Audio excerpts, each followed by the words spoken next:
betrayed. They feel abandoned. They weren't abandoned either. The helicopter wasn't there. The helicopter wasn't there because of these messages that were being received, which were garbled. Meanwhile, back at base, other members of the squadron couldn't wait to get airborne to rescue the patrol. One told me there was absolute desperation and near mutiny. Their commanding officer came under intense pressure to respond. So why did nothing happen when at least 2 of the distress signals got through? The key may lie in the assurance that General de la Billière gave General Schwarzkopf when he promised that if a patrol got into trouble, the SAS could look after itself. Perhaps the regimental hierarchy felt that they would have been losing face had they asked the Americans for help so early in the mission.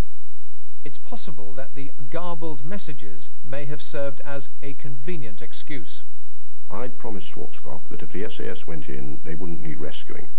Now, if the SAS, and I was confident they'd sort their own act out, if the SAS suddenly did start to need rescuing, then what I'd said to Norman Schwarzkopf was inaccurate, and I'd got to do something about it.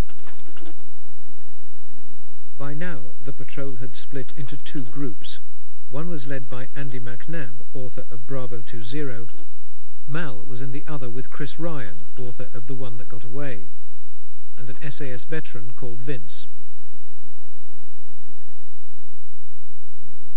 After resting up during Friday, Mal's group moved off again when night fell.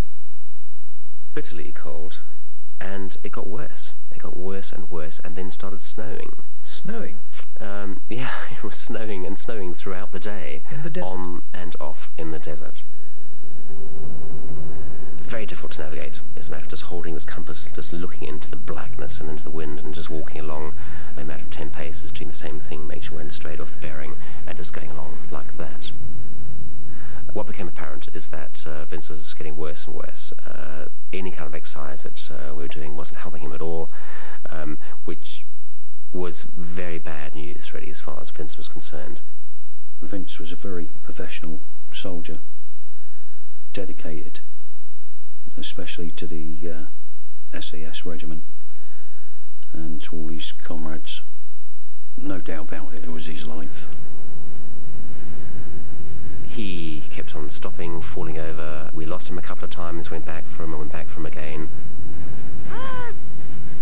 There's one time we went back for him and he really couldn't find him there.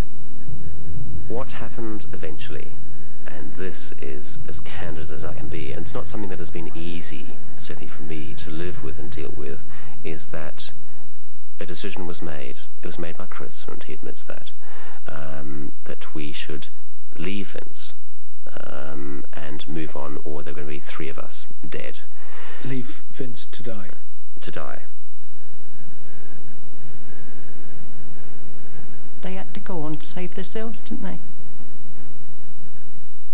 I don't think it was anybody's fault, really, if they couldn't find Vince. They had to save themselves, didn't they? You don't blame them for not going back? I don't blame them. I don't personally, not personally, no. What did Vince die for? Vince died for his Queen and country.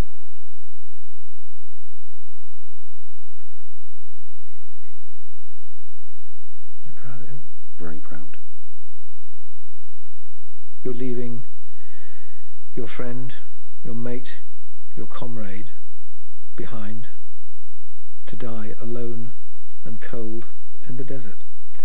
Absolutely, he was abandoned by us, and that is something we have to live with. It's not easy without Vince. My big brother.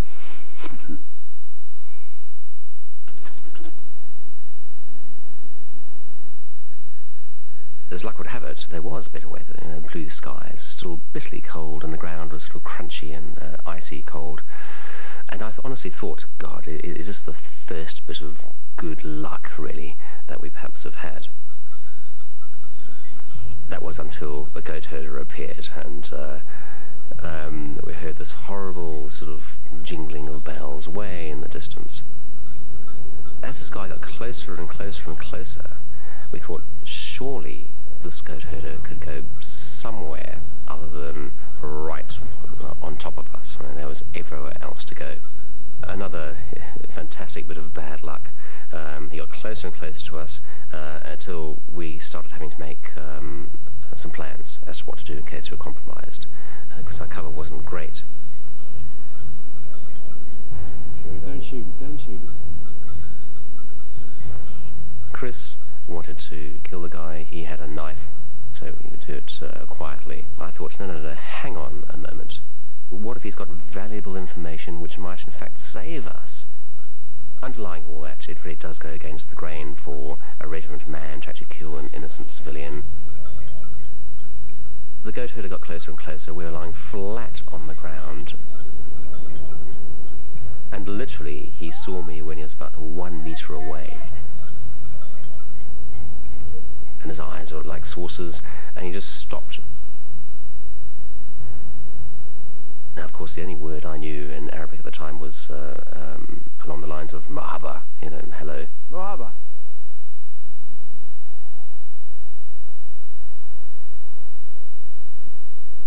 He said nothing, and just got him to sort of sit down, just carried on talking nonsense to him to try and calm him down so that we could gain control of him, and so somehow he'd have more confidence in us, as though this was no big deal. Now he did. That seemed to work. We need car. Mal managed to overcome the language barrier and explained what he was looking for. The goat herder said, "Follow me."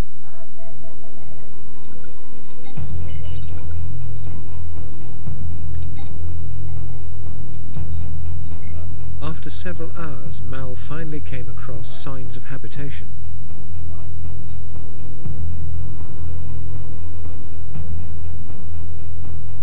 He stopped in mid-stride, and he was clearly very surprised by my presence there.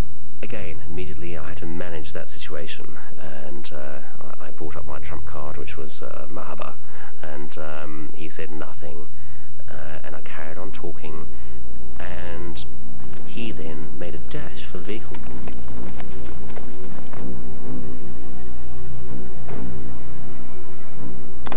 I shot him in the head.